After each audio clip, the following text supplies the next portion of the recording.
জমি অধিগ্রহণের টাকা পরিশোধ নিয়ে জটিলতায় থমকে আছে নওগাঁ বদলগাছি আঞ্চলিক সড়ক প্রশস্তের কাজ। এদিকে 2 বছরেও ক্ষতিপূরণের টাকা বুঝে পাননি ক্ষতিগ্রস্তরা। সড়ক বিভাগ বলছে ক্ষতিপূরণের 62 কোটি টাকা জেলা প্রশাসনের কাছে অনেক আগেই হস্তান্তর করা হয়েছে। আর জেলা প্রশাসন বলছে যাচাই বাছাই শেষে দ্রুতই চেক হস্তান্তর করা হবে।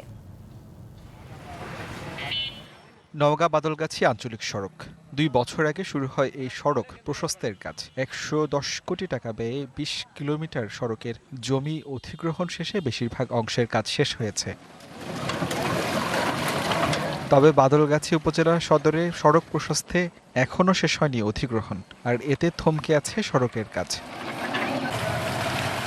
এছাড়া ঠ্যাংভাঙা মোড় থেকে কীর্তপুর বাজার পর্যন্ত 5 কিলোমিটার সড়কের কিছু জায়গায় জমি অধিগ্রহণের টাকা ক্ষতিগ্রস্তরা বুঝে না পাওয়ায় তৈরি হয়েছে জটিলতা।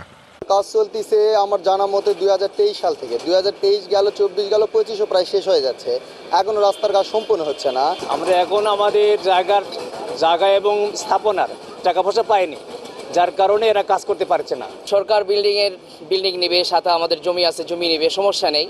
সব মশার বিরুদ্ধে সুরক্ষা দিতে এলো বসুন্ধরা এক্সট্রিম অ্যারোসল, মশার বিরুদ্ধে এক্সট্রিম সুরক্ষা। কিন্তু আমাদের যে পাওনা আছে, এই পাওনাটা দেওয়ার পরেই আমরা বিল্ডিংটা ভাঙতে দেবো, এরপরে রাস্তা করতে দেবো। এদিকে সড়ক বিভাগ বলছে ক্ষতিপূরণের 62 কোটি টাকা জেলা প্রশাসকের কাছে 5 মাস আগেই হস্তান্তর করা হয়েছে।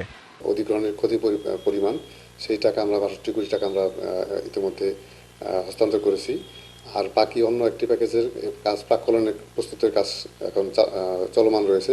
আর যাচাই বাছাই শেষে চেক হস্তান্তর করে দ্রুতই এর সমস্যার সমাধানের আশ্বাস জেলা প্রশাসনের।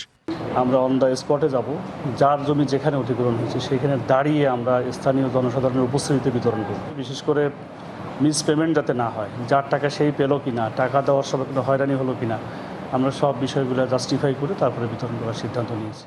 দ্রুত ক্ষতিগ্রস্তদের টাকা বুঝিয়ে দেওয়া সহ সড়ক প্রশস্তের কাজ শেষ করার দাবি এলাকাবাসীর।